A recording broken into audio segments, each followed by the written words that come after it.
제가 이발을 했습니다. 왜 웃죠? 많은 사람들이 제가 이발했더니 웃더라고요. 저도 웃었습니다. 저희가 아직 그저께 평소에 가던 데에서 미용사가 바뀌어서 다른 데를 갔는데 저번에 가니까 너무 잘 잘랐어요. 그래서 이번에도 잘 자른 줄 알고 갔는데 또 거기도 바뀌었더라고. 사람이 블루 뭐 그런 데고 있어요. 수시로 바뀌는 곳. 그래서 이제 이분이 단정하게 해드릴까요? 그래서 네, 그렇게 했습니다. 그래서 눈을 감고 눈을 뜨니까 이렇게 돼 있더라고요. 단정하다는 말이 본인과 내가 좀 달랐구나 생각이 드는데 끝나고 난 다음에 좀 당황스러웠어요. 너무 막 쳐서 깜짝 놀랐습니다. 깜짝 놀래가지고 어떻게 할까 뭐 화낼 수도 없고 한 달만 견디면 되겠다 해서 이제 지금 왔습니다. 네, 좋습니다. 오늘 이런 이야기 좀 하려고 합니다. 무슨 이야기냐면은 같은 단어를 써도 상상하는 것이 다르면은 대화가 좀 다른 것 같아요. 똑같은 이야기를 했는데 저 사람은 이렇게 받아들이고 나는 이렇게 받아들이는 이런 모습들이 있는 것 같습니다. 옛날에 제 친구들하고도 그런 이야기 했어요. 저 사람하고는 대화가 잘 안 된다. 그거는 상상하는 것이 달라서 그럴 것 같다. 뭐 이런 이야기를 했었는데 오늘 예루살렘으로 올라가는 길에서 만난 이 바리새인들이 좀 그런 부류의 사람들인 것 같아. 아무리 말씀을 들어도 잘 변화도 잘 안 되고 같은 단어를 써서 예수님이 끊임없이 하나님 나라의 이야기를 했음에도 불구하고 오늘 질문을 보면은 다른 이야기, 다른 상상을 좀 하고 있다라는 느낌을 지워낼 수가 없습니다. 오늘 바리새인들이 예수님께 이렇게 묻습니다. 하나님의 나라가 어느 때에 임하나이까? 하나님 나라가 어느 때에 임합니까? 이렇게 예수님께 질문했습니다. 사실은 좀 예수님의 가르침 앞에서 지난 시간에 부자와 나사로를 통해서 막 이야기했으니까 기분도 별로 안 좋은 상태에서 아마 이런 질문을 던진 것 같은데 하나님 나라가 어느 때에 임합니까? 이렇게 질문을 던집니다. 이때 예수님은 하나님의 나라는 볼 수 있게 임하는 것이 아니다. 여기 있다 또 저기 있다 못하리니 하나님 나라는 너희 안에 있느니라 이렇게 말씀하고 있습니다. 바리새인들이 생각하는 하나님 나라 어떤 나라입니까? 이스라엘이 주권이 회복되어서 로마로부터 독립되는 그 나라. 다니엘서 7장 13절 14절에서 인자 같은 이가 이제는 옛적부터 계신 하나님께 나아갈 때 하나님께서 이제 모든 권세와 영광과 주권을 다 그에게 주십니다. 그리고는 모든 이름들이 그 발 앞에 무릎 꿇는 이런 환상을 보게 되는데 메시아가 오게 되면은 바로 유대로부터 우리가 독립되어서 진짜 로마의 저 압제들 다 물리치고 우리는 독립된다. 그 나라를 소망하는 겁니다. 이 바리새인들은 끊임없이 메시아가 와야 된다. 메시아 오게 되면은 우리는 이렇게 된다. 이런 상상, 이런 생각을 가지고 하나님 나라를 그리고 있으니까 예수님이 오셔서 하나님 나라가 이미 임했다라고 이야기했고 하나님 나라가 지금 끊임없이 하나님 나라 복음을 선포했음에도 불구하고 하나님 나라가 언제 임합니까? 이렇게 질문하고 있는 것입니다. 그러면서 예수님은 그들에게 하나님 나라는 볼 수 있게 임하는 것이 아니다. 로마로부터 독립되는 유대의 독립과 같은 이게 볼 수 있는 그런 나라가 아니다. 그렇게 이야기하고 있는 것이죠. 여기 있다 저기 있다. 그러니까 우리 교회에 하나님 나라가 임했다. 와봐라. 아니면 우리 가정에 하나님 나라다. 이렇게 볼 수 있도록 여기 있다 저기 있다라고 말할 수도 없다라는 것입니다. 그러면서 하나님 나라는 너희 안에 있느니라 이렇게 말씀하고 있습니다. 굉장히 어려운 말입니다. 너희 안에 있다. 너희 안에 있다. 그러면 그들의 마음속에 있다 이 말인가? 그래서 이제 마음속에 임하는 나라 이렇게 이야기하는데 너희가 누굽니까? 바리새인들이잖아요. 바리새인들은 예수님을 믿지도 않는 사람들인데 그들 마음속에 하나님 나라가 임할 수 있다? 그럴 수는 없는 것이죠.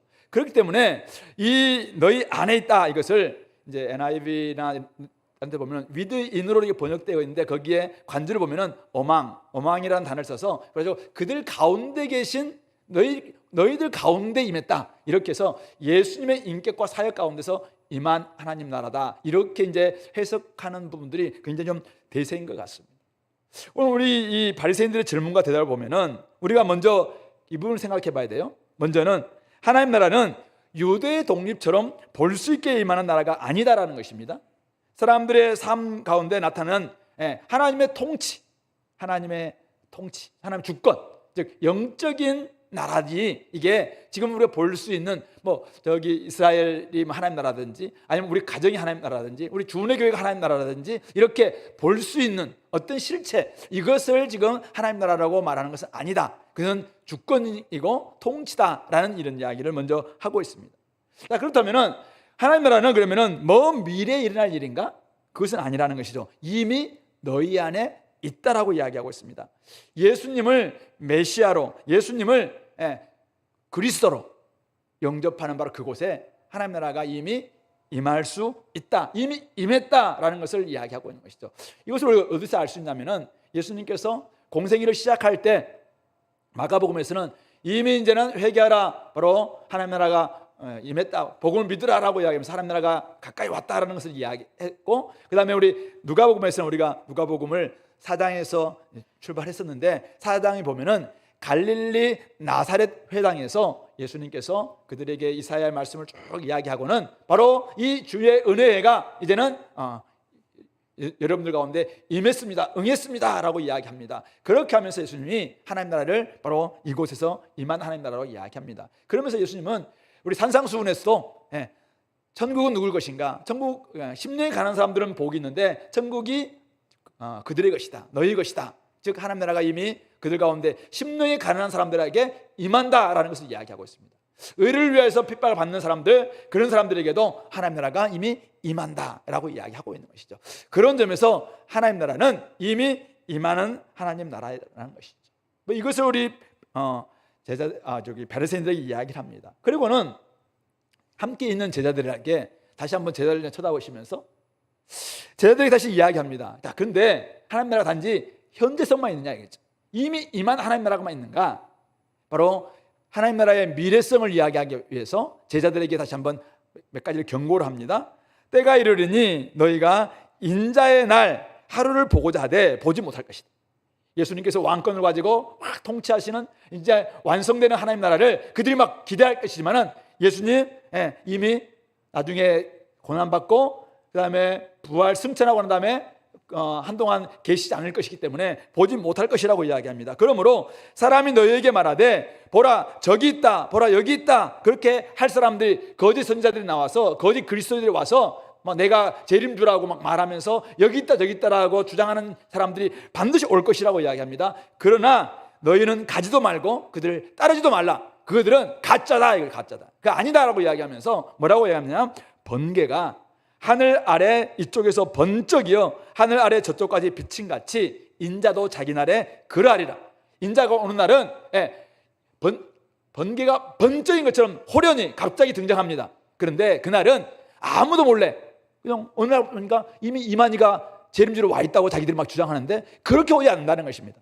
번개가 번쩍할 때 하늘 이쪽 저쪽 다 비친 것처럼 인자가 오시는 마지막 날은 모든 사람들이 다 볼 수 있도록, 모든 사람들이 인식할 수 있도록 그렇게 온다라는 것을 말하고 있는 것이죠. 그런데 한 날이 지나가야 됩니다. 그날은 어떤 날입니까? 25절 그러나 그가 먼저 많은 고난을 받으며 이 세대에게 버림바 되어야 할지니라, 그렇게 말씀하고 있습니다. 예수님께서 나중에 인자가 오시는 그날, 인자의 날, 30절에서는 뭐라고 이야기하면은 인자가 나타나는 날에도 이러리라. 인자가 나타난다라고 이야기하고 있습니다. 인자가 우리 가운데 진짜 이렇게 실체의 모습으로 나타나는 그날이 오는데, 그날은 어떤 날인가? 어떤 날입니까? 모든 사람들이 다 인식할 수 있는 모습으로 오신다는 것입니다. 그러니까 우리는 몰랐는데 누가 재림주가 왔다라고 이야기하는 것은 가짜라는 것입니다. 아니 저쪽은 전혀 지금 예수님이 왔다는 것도 모르는데 이쪽에서만 동방번개가 자기가 번개처럼 해서 왔다라고 이야기하는 거 가짜라는 것입니다. 예수님은 모든 민족들이 다 보는 가운데서 오신다라고 이야기하고 있습니다. 번개처럼 호련히 모든 사람들이 볼 수 있도록, 인식할 수 있도록 오신다는 것입니다. 근데 언제 오는가? 언제 옵니까? 모릅니다. 예수님도 모른다고 이야기했어요. 그날은 오직 하나님 주권에 속한 것이라고 이야기했습니다. 알 수 있는 것 한 가지 있어요. 뭡니까? 25절 먼저 많은 고난을 받으며 이 세대에게 버림바 되어야 할지니라. 그날 이후에 온다는 것입니다. 그러니까 결국 십자가에 우리는 제자들은 이 날이 무슨 말인지 잘 몰랐을 거라고 생각해요. 그러나 우리는 알고 있습니다. 그날이 십자가에서 죽임당하신 날이에요. 그날 십자가에 죽임당하고 3일 만에 부활하십니다. 그리고 40일 동안 계시다가 승천하셨어요. 승천하시고 그리고 10일 후에 오순절 때 성령으로 강림하셨습니다. 예수님이 또 다른 보혜사를 주셨죠. 그리고 마지막 한 가지 약속이 남아 있습니다. 그것이 바로 이제는 재림주로 오신다는 마지막 인자의 날, 인자가 나타나는 그날은 남아 있는 것이죠. 그러므로 예수님의 십자가의 죽으심과 초림으로 이야기하고 초림부터 예수님 다시 오시는 이 기간을 종말이라고 이야기합니다. 이 종말, 이 말세의 기간 동안에 언제 오실지 사실은 모르겠어요. 언제인지 모릅니다. 근데 명확한 건 하나 있습니다. 모든 사람들이 볼 수 있도록, 모든 사람들이 인식할 수 있도록, 그것도 호련히 나와서 모든 사람들에게 이제는 인자가 왕권을 휘두르시는 그날이 온다라는 걸 이야기하고 있는 것이죠. 여러분들 저 뒤에 우리 중국 지도가 있는데 그 밑에 보면은 다 아시는지 모르겠지만 요한계시록 11장 15절 말씀이 기록되어 있습니다. 제가 여기서 읽어볼게요. 세상 나라가 우리 주와 그의 그리스도의 나라가 되어 그가 세세토록 왕노릇 하시리로다. 믿습니까? 세상 나라가 그의 나라, 우리 주와 그의 그리스도의 나라가 되어서 세세토록 왕노릇하는 이 나라 언제 시작됩니까? 이미 시작되었습니다. 그래, 이미 오셨으니까. 이미 초림으로 하나님 나라가 현재적으로 임했습니다. 그래서 세상 나라가 우리 주와 그의 그리스도 나라로 지금 점점 바뀌어가는, 그래서 이미 임했습니다. 그러나 아직 주님께서 다시 최종적인 왕권을 가지고 오시는 그날은 아직 오지 않았기 때문에 아직도 세상 나라가 그리스도의 나라로 점점 바뀌어가는 이 여정 가운데 있다는 것이죠. 그래서 우리가 하나님 나라를 확장하기 위해서 복음을 전하는 것입니다. 복음을 살아내는 것입니다. 복음으로 전하면서 이게 하나님 나라다라는 것을 알려주는 이런 사역을 감당하는 것입니다. 그러므로 우리 정리해 보면 이렇습니다. 오늘 우리 바리새인에게 말씀하셨고 대답하셨고 그리고 제자들에게 주셨던 25절까지 딱 정리해 보면은 어떻게 요약할 수 있냐면은 하나님 나라는 이미 임했으나 아직 완성되지 않았다. 영어로 혹시 들어보셨나요? Already but not yet. 이미 임했지만은 아직 완성되지 않았다. 이런 이제 공식이 성립되는 것입니다. 그래서 오늘 우리는 이미와 아직 사이에서 우리가 살아가고 있습니다. 이미 하나님 나라는 우리 가운데 오셨어요. 그래서 우리는 여기서 어떻게 해요? 맛볼 수 있다는 것입니다. 완벽한 건 아니에요. 근데 맛볼 수 있다는 거예요. 가정이 하나님 나라인가? 아닙니다. 교회가 하나님 나라인가? 아닙니다. 그러나 교회에서 하나님 나라를 맛볼 수 있어야 됩니다. 가정에서 하나님 나라를 맛볼 수 있어야 됩니다. 여러분들이 살아가는 삶의 현장 속에서 하나님 나라를 맛볼 수 있어야 됩니다. 이것이 하나님 나라의 현재성과 관련된 거예요. 이미 우리가 경험했기 때문에 우리는 예수님을 영접하는 순간 우리 요한계시록에서는 이야기합니다. 우리가 첫째 부활이라고 이야기합니다. 허물과 죄로 죽었던 너희를 살리셨도다. 그래서 우리는 그리스도와 함께 일으키셨고 그리스도와 함께 살아났고 그리스도와 함께 일으키셨고 그리스도와 함께 하늘에 앉히셨다라고 우리 에베소서는 이야기하고 있어요. 그런 점에서 우리는 이미 첫째 부활을 경험한 사람들입니다. 첫째 부활을 경험했다는 것은 예수님 때문에 우리가 영적으로 살아났다는 뜻입니다. 그렇기 때문에 우리는 살아난 사람들에게는 예수님께서 우리에게 하나님을 맛보게 해주십니다.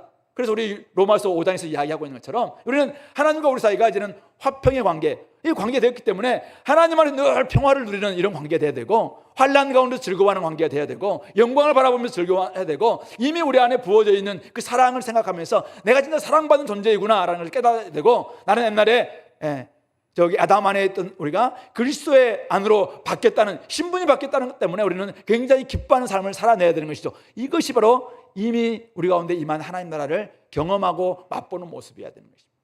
그런 점에서 여러분들은 이미 임한 하나님 나라를 맛보고 계십니까?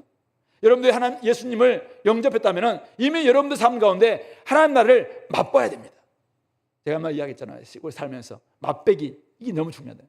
우리 시식 코너 가면 저는 맛배기 잘 안 먹거든요. 먹으면 속가 항상 사게 돼 있어요. 그러니까 잘 안 먹어요. 저는 원래 이제 딱 필요한 것만 사는데 우리 집사람 막 사다가 먹고 사고 막 이래가지고 뭐 엄청나게 써갈 때는 한 이 정도밖에 사가는데 살 때는 뭐 이만큼 사는 경우가 자매들은 주로 그런 거 하죠. 예, 그렇게 되는 것 같더라 보니까. 근데 맛봐야지 사실 알죠. 맛봐야지 알죠. 하나님 나라는 맛볼 수 있다는 게 맛볼 수 있다. 그래서 우리가 여기에서 이미 우리 가운데 임한 하나님 나라가 없는 것처럼, 하나님 나라가 임하지 않은 것처럼, 그냥 우리 하나님 나라는 죽어서 가는 천당인 것처럼 이렇게 생각하는. 그러니까 늘 기도를 해도 우리가 이런 하나님 나라를 이야기함에도 불구하고 늘 기도하면은 다시 이것은 다 까맣게 있고, 또 우리는 죽어서 가는 천당 이런 개념, 이거는 불교에서 이야기하는 극락 개념으로 그냥 생각하는 사람들이 많이 있어요. 성경에서 이야기할 때는 그렇게 하지 않습니다. 그런 점에서 예수님의 주권이 우리 가운데 임할 수 있도록 오늘 내가 예수님과 함께 동행하고 있는가? 내가 이제 예수님을 영접했다면 예수님과 더불어서 여기서 왕노릇 할 수 있어야 됩니다. 첫째 부활을 경험하는 사람들은 땅에서 왕노릇 한다고 이야기했어요. 어떤 왕노릇입니까?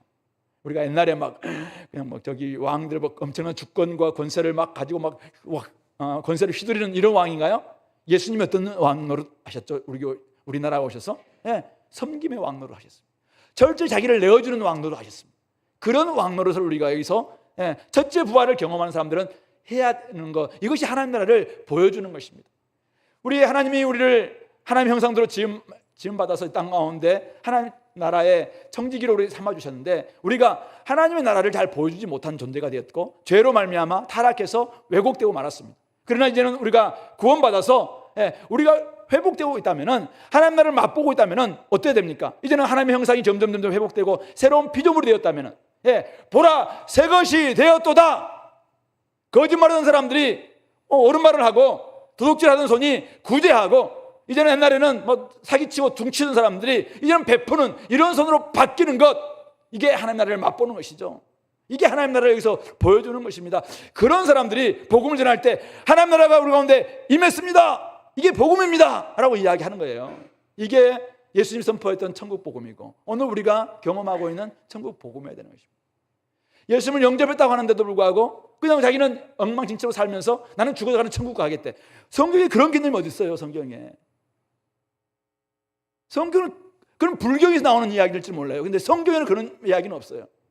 성경에서는 예수님을 영접한 사람들은 하나님 나라를 경험하는, 하나님 나라에 들어온 사람들이에요. 그런 사람들은 영생을 경험하는 사람들이죠. 그런 사람들은 맛보는 것입니다. 완벽하지 않습니다. 우리는 여기서 지금도 고난받습니다. 여전히 신라곤에 살고 있는 존재 맞아요. 근데 우리 가운데 영생이 있어요. 영생이. 우리가 이미 영생을 경험하는 사람들입니다. 생명이 들어와 있습니다. 우리 안에 하나님 나라의 생명이 들어와 있어요. 그러니까 우리 어떻게 해요? 살아내죠. 거짓말하면은 회개할 수밖에 없고, 내가 내 손이 끊임없이 옛날에 도둑질하던 손이었는데 이제는 새로운 피조물을 되고 난 다음에 구제하는 손으로 바뀌어야 되는데 아직도 내가 구제를 못하고 있어. 그러면 이 손은 도대체 지금 중간 지점에 와 있는 건가? 돌아보면서 구제하는 손으로 바뀌어야 되려고 하나님께 결단도 하고, 이게 하나님 나라를 지금 경험하고 있는, 이미 임한 하나님 나라를 경험하고 있는 사람들의 모습인 것이죠. 예수님이 하나님 나라의 복음을 선포하면서 병을 고치고 죽은 자를 살리고 귀신을 내어쫓고 이렇게 하셨습니다. 예수님이 자비가 많으신 분이기 때문에 그렇게 해도 맞아요. 근데 하나님 나라가 무엇인지를 그들에게 보여주시는 것입니다. 이 땅 가운데 시연해 보이는 것, 이 땅 가운데서 전시해 보이는 것입니다. 전시해 보는 것. 오늘 우리가 진짜 하나님 나라를 믿고 있다면 어떻게 살아야 됩니까? 여러분 이미 임한 하나님 나라를 믿습니까? 그렇다면 여러분들이 나의 삶 가운데 내가 예수님을 나의 삶의 주인으로 영접한 사람들이라면 새로운 피조물 된 사람 맞아요. 그러면 섬겨야죠. 다른 사람들을 섬기는 거, 이것이 왕노릇이거든요. 그러니까 그렇게 살아내는 것입니다. 부족하죠 여전히. 그래서 그날 주님이 다시 오시는 날을 소망하면서 살아가는 것입니다. 두 번째, 그러나 완벽하게 아직 임하지는 않았다고 이야기했어요. 아직 완성되지는 않았다고 이야기했습니다. 그 말은 무슨 말이냐면 아직 인자의 그 날이 도래하지 않았다는 뜻입니다. 이 말은 아직 이 땅 가운데서 하나님이 우리에게 주신 복이 많이 있어요. 하나님이 우리에게 주신 선물이 많이 있습니다. 하나님이 우리에게 주신 영광이 많이 있습니다. 세상 영광이라고 이야기하는 것들이죠.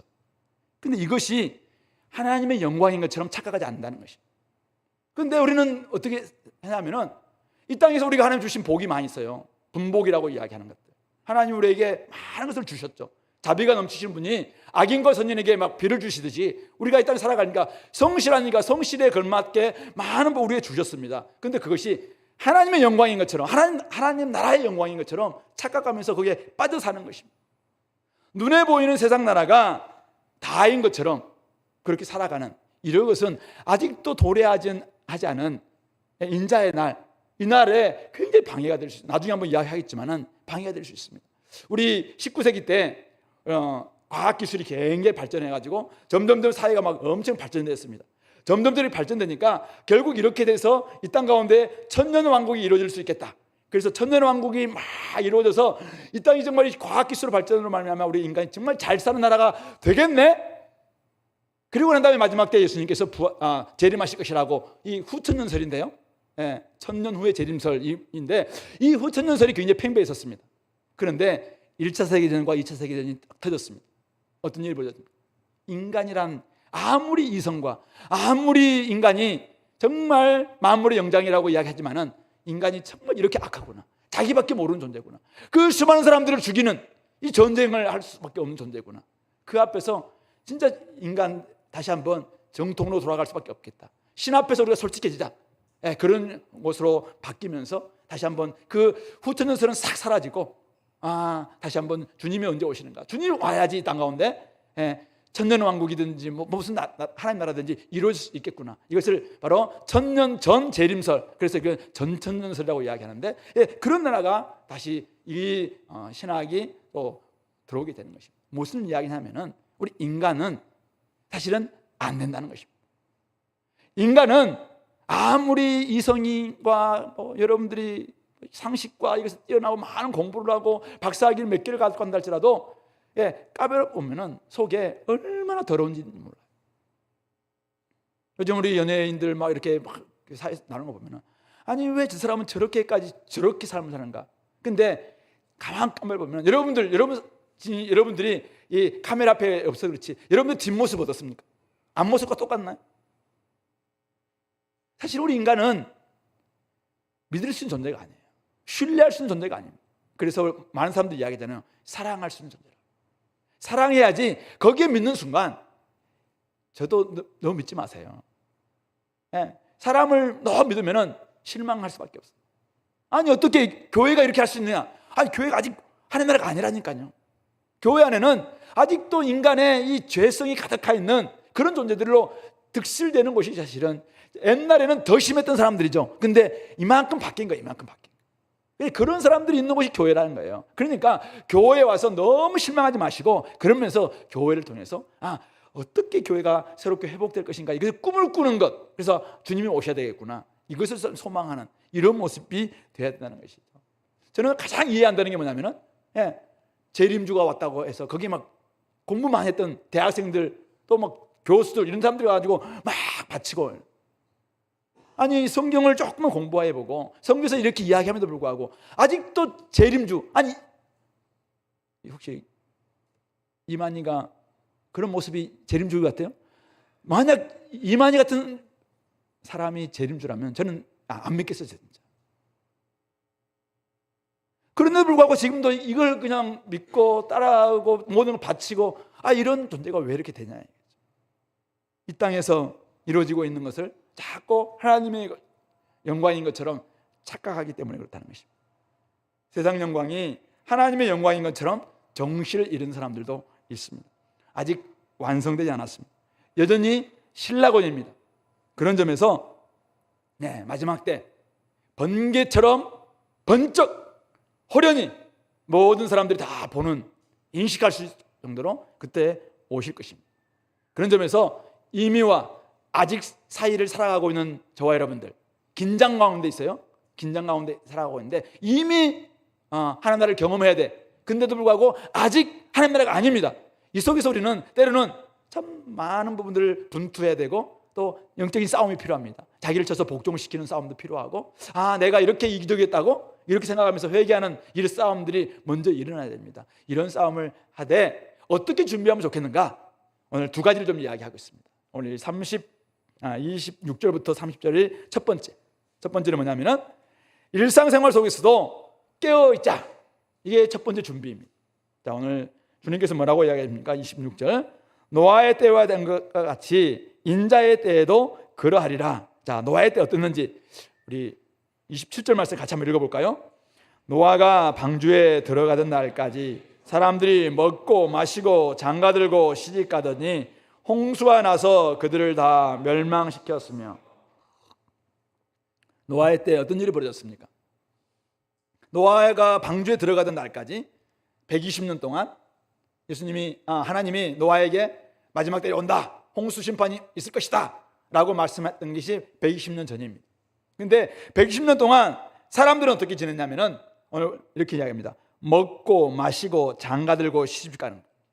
먹고 마시고 장가들고 시집가는 것 나쁜 것인가요? 나쁜 것 아닙니다. 하나님이 우리에게 주신 선물이죠.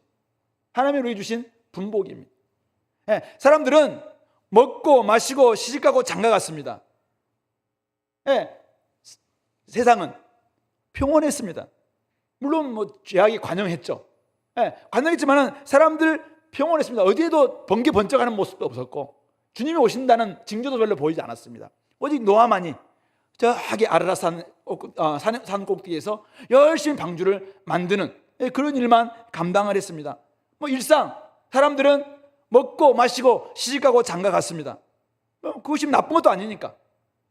그러다가 무방비 상태에서 어떻게 하면 사람들 우리 본성상 우리는 죄악이 관영했기 때문에 본성상 죄를 지을 수밖에 없어요. 죄를 짓고 전혀 회개하지 않았습니다. 그러다가 120년 지났습니다. 하늘에서 어떤 일이 벌어집니까? 번개가 번쩍 하는 것처럼 홍수가 내리기 시작하는데 40주야로 그냥 하루에 120mm 집중호우가 내렸다 이 정도가 아닙니다.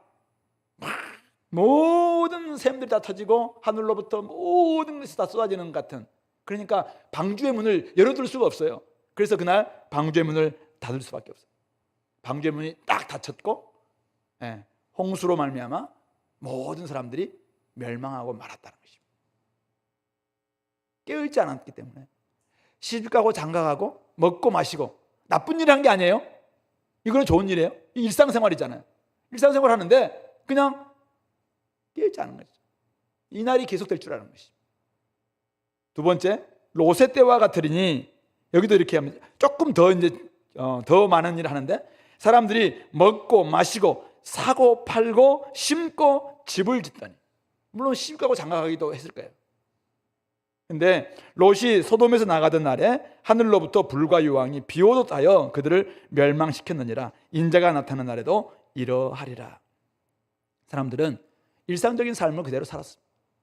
시집가고 장가가고 먹고 마시고 심고 거두고 집 짓고 집 팔고 좀 더 나은 집 없나 또 알아보고 또 이사가고 이런 일을 계속 했다는 것입니다. 그런데 그런 일 하면서 하나님의 뜻을 이들은 분별하지 않았습니다. 그러면서 이제는 하나님의 천사가 그곳에 왔어요. 도저히 이 소돔과 고모라의 모습을 보니까 견딜 수가 없어서 하나님의 천사들이 왔습니다. 와서 롯에게 이야기합니다. 경고를 줍니다. 빨리 가서 네 가족들 데리고 나가지. 롯도 막 여러 가지 좀 지체를 합니다. 그리고 이제 막 딸들에게 막 이야기합니다. 딸하고 결혼할 사이가 2명 있었거든요. 사이한테 가지고 빨리 지금 나가야 된다. 가서 이야기 좀 해라. 가서 딸들이 이야기도 안 되니까 롯이 직접 이야기했을 거라고 생각해요. 근데 우리 창세기 19장 14절 보면은 롯의 사유될 사람들이 뭐라고 하냐면은 농담으로 여겼더라 이렇게 이야기하고 있습니다.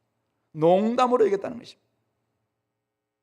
지금 천사들이 이미 와서 경고를 함에도 불구하고 그 말씀을 전하는데도 불구하고 농담으로 여깁니다. 그리고 롯이 소돔에서 나가던 날 하늘로부터 불과 유황이 비 오듯 쏟아짐으로 소돔과 고모라 사람들 다 멸망시켰다라고 이야기하고 있는 것입니다. 갑자기 찾아온 심판 앞에서 그들은 무방비 상태였습니다. 왜요? 깨어있지 않았기 때문이었습니다. 마지막에 온다는 말에 관심이 없었습니다. 농담으로 여겼습니다. 그러니까 그냥 일상생활에 빠져 사는 것입니다. 시집가고 장가가고 먹고 마시고 심고 거두고 집 짓고 집 팔고 그렇게 살아가는 것입니다. 이 본문은 일상생활이 나쁘다 이것을 이야기하는 게 아니에요. 일상생활은 너무나 귀한 하나님이 주신 선물입니다. 그러나 일상에 빠져서 하나님을 놓치고 인자의 날을 대비하며 깨어있지 못했다면 그것만큼 위험천만한 일도 없다는 것입니다. 하나님의 선물인 일상을 주님의 뜻대로 사는 것이 중요하다는 것입니다. 이번 주에도 우리 시집가고 장가가는 우리 지체가 있어서 뭐 강하게 이야기할 수 없어요. 일은 너무 귀한 일입니다. 너무 우리가 귀한 일입니다. 저도 시집가고 장가 했잖아요. 너무 귀한 일입니다. 이것은 선물입니다. 선물이고 참 너무나 귀한 일입니다. 심고 거두고 사고 파는 일이 없다면 우리가 어떻게 먹고 살겠습니까? 옛날에는 뭐 농경사였지만 지금은 이 정보사회 속에서 또 얼마나 많은 우리가 막 알아보고 또 뭐 인터넷 쇼핑도 해야 되고 막 좀 여러 가지로 해야 될 필요합니다. 자, 그런데 그 일에 빠져서 그 일상은 항상 이중성이 있거든요. 일상은 선물과 동시에 하나님 주신 우리에게 복인과 동시에 우리를 일상에 빠지게 만드는 말미암아 하나님의 뜻이나 하나님을 잃게 만드는 독의 요소가 분명히 있습니다. 그래서 우리가 깨어 있어야 됩니다. 깨어있지 않으면은 일상이 갑자기 우리에게 독처럼 탁 다가옵니다. 그래서 우리는 하나님 주신 선물, 하나님 주신 분복을 누림에 있어서 깨어 있어야 됩니다. 이 말씀을 기억해야 됩니다. 이 슬로건 메멘토 모리, 죽음을 기억하라. 마지막 때가 온다. 마지막이 온다. 그것을 기억해야 합니다. 때가 악하다고 우리 바울 사도는 이야기합니다. 그래서 때가 악하기 때문에 두 가지 필요하다고 이야기했어요. 지혜를 가지고 지혜가 필요하다. 하나님의 뜻을 분별할 수 있는 지혜, 이게 필요하다고 이야기했어요. 그리고 이 지혜, 하나님의 뜻을 발견했다면 이것을 끌고 나갈 수 있는 동력인 성령 충만이 필요하다고 이야기했습니다. 바로 그것이 준비될 때 아까 우리 이야기했던 이 땅 가운데서 하나님 나라를 살아낼 수 있는 능력이 생길 수 있는 것입니다. 내가 왜 이렇게 힘이 없는가? 내가 이렇게 왜 자꾸만 잠자는 것 같은 인생을 사는가? 왜 내가 깨어있지 못하는가? 어쩌면 두 가지로 생각해요. 지혜로 하나님의 뜻을 발견하는 이것이 없든지, 아니면은 지혜는 발견했는데, 하나님의 뜻은 발견했는데 이것을 끌고 나갈 수 있는 동력이 없어요. 동력. 기도를 통해서든지 어쨌든 하든지 하나님의 성령 충만해서 성령이 충만하면 우리를 막 끌고 나가는 이게 막 추진력이 있어야 되는데 시동은 걸었는데 기름이 없는 것처럼, 배터리 좋은 핸드폰을 샀는데 배터리가 충전이 안 된 것처럼 그냥 금방 방전되는. 몸은 건장한데 그냥 맨날 비실비실해. 배드민턴을 치는데 5분 만에 쓰러지고, 아직 우리 아들 딸들이 뭐 치다가 뭐 쓰러졌다고 하던데 그런 것처럼 우리가 열심히 몸은 보니까 뭐든 다 씹어먹을 것 같아. 근데 죽만 먹고 이런 사람이라면 이게 되겠냐, 이게 되겠냐. 그런 점에서 지혜와 성령, 이것을 공급받아야 된다는 것입니다.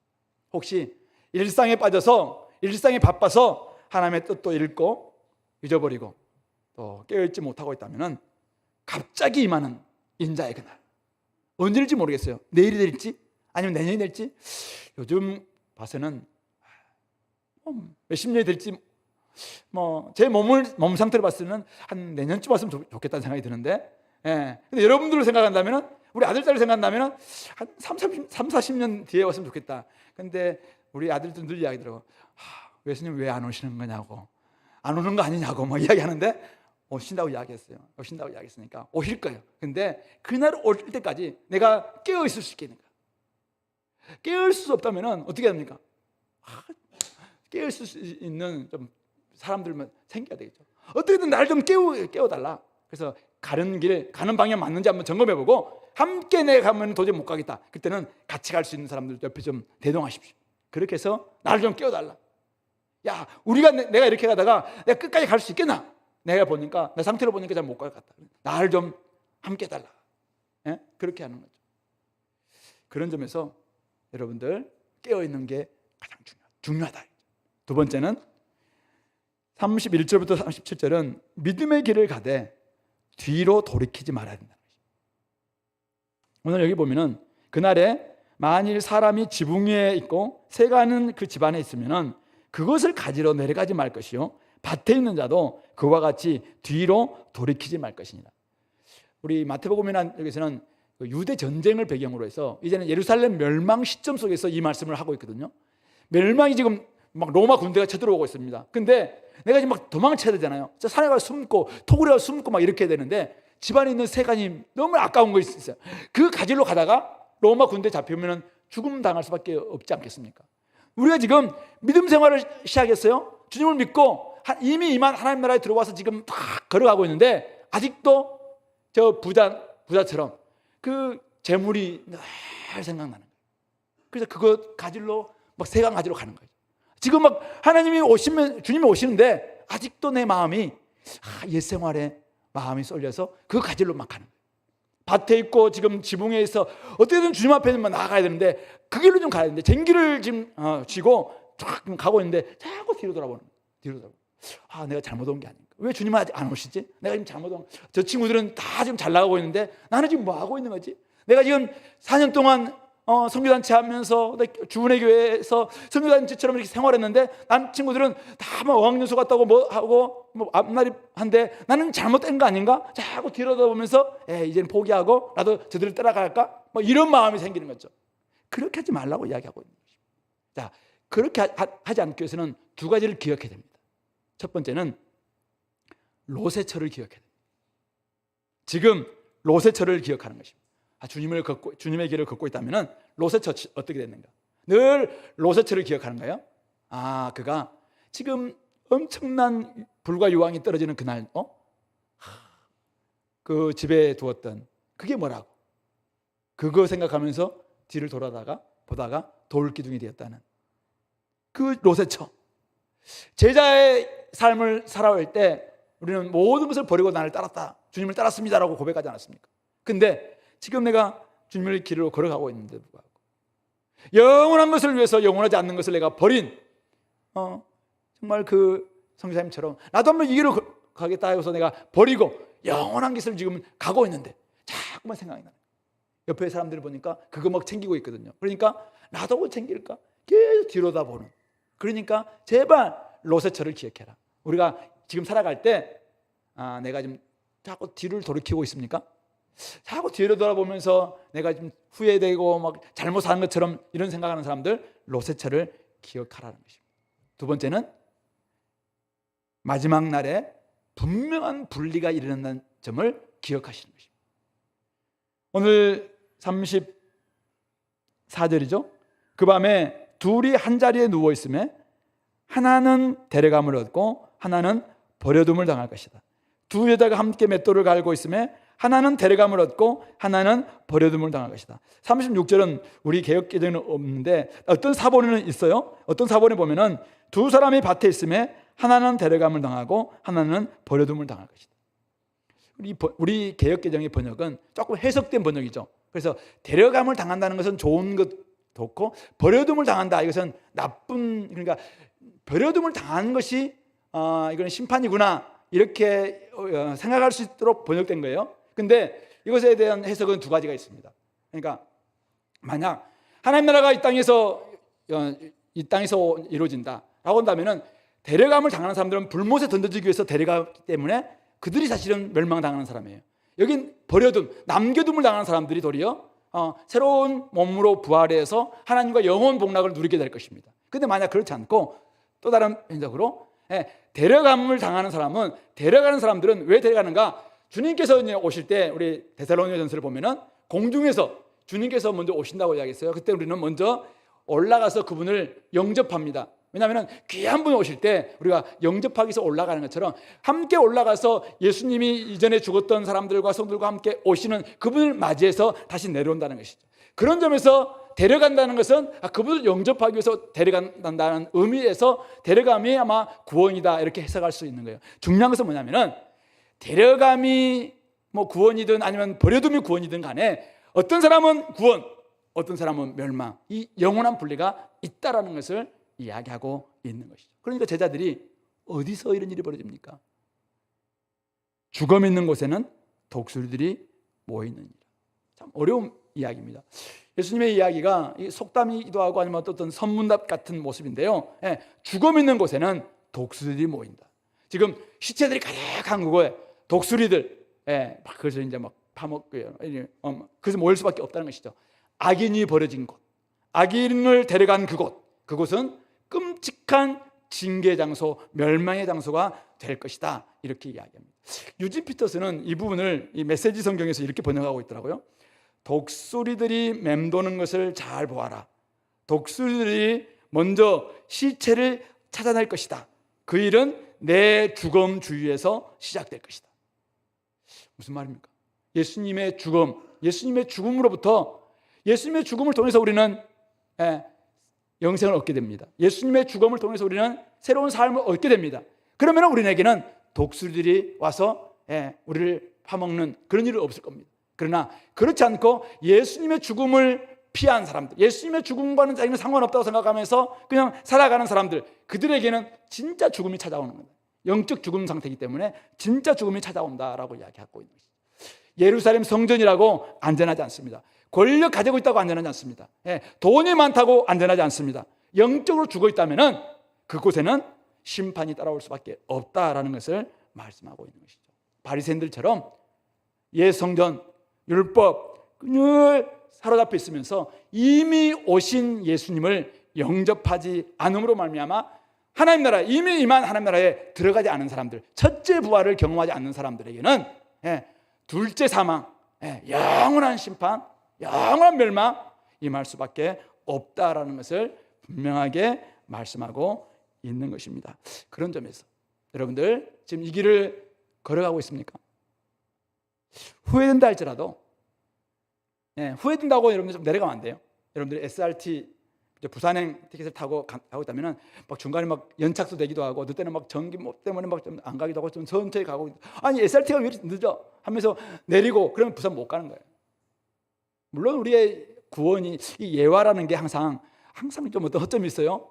우리 구원이 그러면 떨어질 수 있는가? 그렇지 않다고 주님께서 이야기합니다. 근데 어쨌든 간에 내가 똑같은 보니까 SRT가 있어서 저건 부산행이모에다 딱 탔는데 알고 보니까 뭐 거꾸로 나중에 발달될 저기 북한행이다. 그러면 이건 안 되는 거예요. 그러면 이거는 잘못된 거예요. 이 땅 보니까 똑같은 그리스도처럼 막 보이는 거니까 막 탔어. 근데 보니까 이 가짜야. 가짜 그리스도야. 그래가지고 진짜 저기 지옥행 이렇게 될 수 있다는 것이죠. 예수님, 내가 명확하게 예수님을 탔습니까? 예수님 안에 들어왔습니까? 이미 임한 하나님 나라에 내가 들어온 거 맞아요? 예수님 영접했습니까? 그렇다면 이 땅 가운데 어려움이 있어요. 아직 임하지 않았기 때문에, 아직 완성되지 않았기 때문에 어려움이 있습니다. 신라곤이기 때문에 어려움 찾아옵니다. 그러나 견뎌야 됩니다. 뒤돌아보지 마시고 끝까지 나아가시기 바랍니다. 그렇게 하면은 여러분들을 영원한 복락으로 인도하실 것입니다. 그러므로 로세처를 기억하시고 영원한 분리가 있다, 이 사실을 기억한다면 우리가 뒤로 돌이키지 않고 끝까지 이 길을 걸어갈 수 있을 줄로 생각합니다. 성도 여러분, 제가 자꾸 버려두는 것, 버려두는 연습을 해야 되잖아요. 버려두고 잊고 또 내려놓고 이런 연습을 해야 되는데, 지난주 한 3주 됐나요? 책 한 권 읽었는데요. 또 제가 또 한 번 이야기합니다. 노을이 물드는 시간이라고 우리 한국 작가가 쓴 책이에요. 매일 성경에 연재했던 분이라고 하던데, 정신 씨라는 분이 쓴 책인데요. 중년을 살아가는 형제 자매들, 중년 여성들을 위해서 아마 노년의 삶에 대한 이야기를 좀 다루고 있는 책이더라고요. 그러면서 거기 나오는 그 노년에 해당되는 한 분이 어떻게 하면 우리가 좋은 노년을 보낼 수 있을 것인가? 이것은 중년을 잘 보낼 때다. 좋은 중년을 보내게 되면은 좋은 노년을 맞이할 수 있다. 그러면서 정말 우리가 왜 자꾸 갱년기가 찾아오고 건망증이 찾아오고 왜 이렇게 되는 건가라고 이제 중년 여성이 묻습니다. 그때 그 노인분이 하신 말씀이 이게 바로 죽음으로 가는, 죽음을 연습하는 것이다. 우리의 삶은 이 땅에서 영원하지 않다.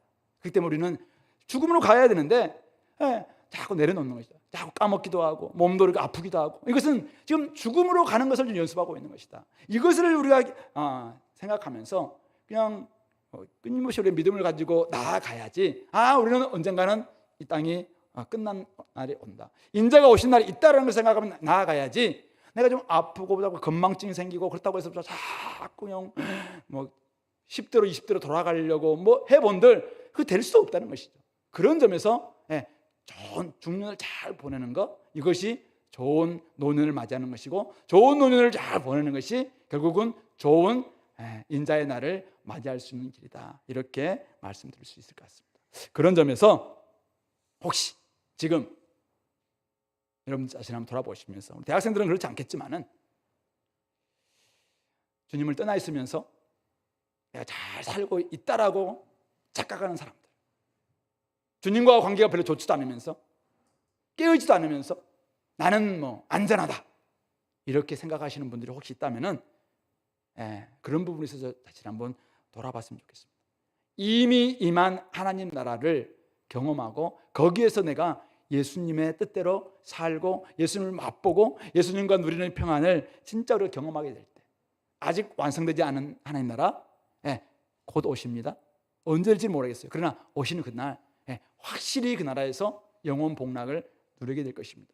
그런 점에서 지금 가까이 와 있는 하나님 나라, 예수님만 믿고 예수님을 영접하는 순간 얼마든지 우리는 잡을 수 있는 그 하나님 나라, 그리고 들어가서 영생을 누릴 수 있는 그 하나님 나라, 거기를 맛보시기 바랍니다. 집에서 아내와 함께 하나님 나라를 맛보시기 바랍니다. 여러분들 너무 많은 건 욕심내지 마시고 있는 것에 좀 만족하시면서 나에게 주신 이 은혜에 참 고맙다, 당신이 있어서 너무 고맙다, 이렇게 좀 사랑도 좀 고백하시고 그렇게 지내시기 바랍니다. 우리 형제들 대학생들과 함께 지내면서 가까이 있는 하나님 나라를 맛보시기 바랍니다. 여기에서 하나님이 우리에게 주시는 위로가 있을 겁니다. 굉장히 많이 수고하고 복음을 전하는 가운데서 하나님이 우리에게 주시는 위로가 있습니다. 복음을 열심히 할 때 뭐 핍박도 있잖아요. 핍박. 그것 때문에 빨리 주님 오셨으면 좋겠습니다. 맞습니다. 근데 막 전하는데 내 속에 하나님 주시는 막 말할 수 없는 위로가 있어요.